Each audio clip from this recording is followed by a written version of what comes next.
Good morning mga idol, mga follower. Shout out sa lahat ng mga idol at mga construction worker at mga follower ko, mga idol ko. Good morning po sa inyo, happy Monday. Ito mga papapansin nyo mga idol, meron kaming project ngayon. Sinimulan namin to nung Sabado, hindi ko lang na-vlog. Spandrel to mga idol, ang architect nito, ang contractor nito si architect Kalyun. Ito mga idol, mapapansin nyo. Mga idol yan, nakapaglatag na kami ng start ng spandrel mga idol.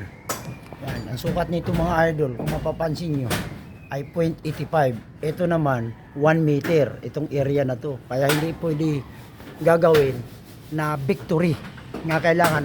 Ang tawag po kasi nito mga idol, kahon. Yan, pwede ikahon yan mga idol, kung mapapansin nyo. Ayan, ganda.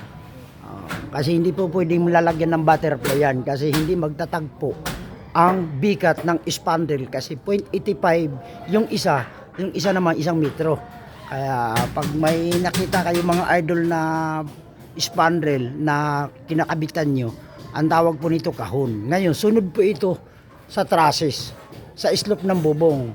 Kung mapapansin nyo mga idol, ganyan ang technique namin. Tinatanong po namin yung architect kung anong gusto niya, kung flat, level. Pag level, ibig sabihin may sidings to rito. Ngayon, pag sinabi niya na sunod sa area ng bubong, yan, naka-slope po yan, naka-slanting.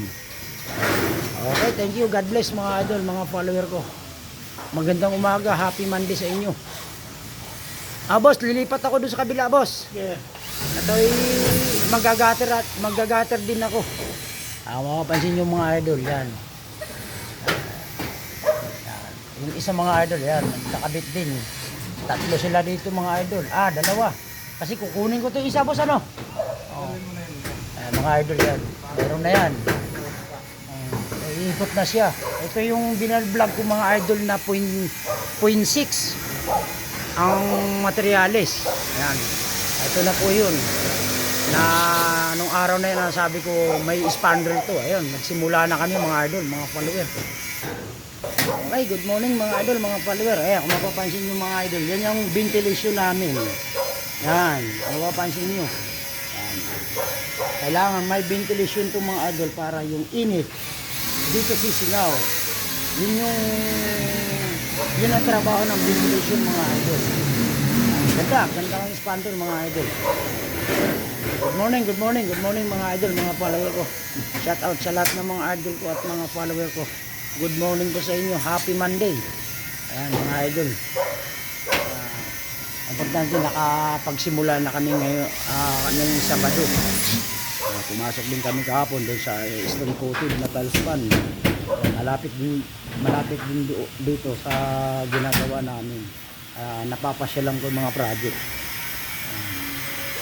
Ingat pre ha. Titingnan nyo mga tinatapakan nyo. Kasi hindi natin masasabi yung kahoy na yan dahil matatagal na yung kahoy na yan. Okay, good morning mga idol, mga follower ko. Yung isa naman dun mga idol, magkakabit din siya ng C-moldings. Yan. Yan mga C-moldings namin mga idol. Ikot tayo sa kabila.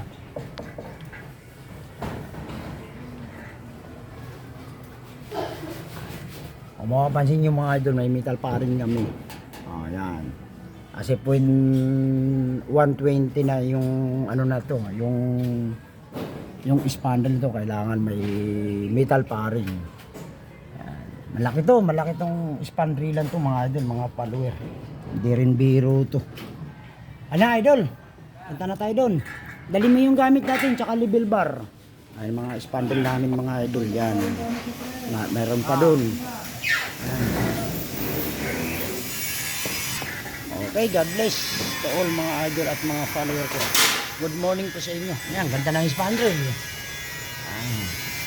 Project by Perez Cruz Roofing Enterprises. Contractor po nito si Architect Mike Kalyun. Ano sa baba yung gamit niya? Okay na yun, yung tabak niya.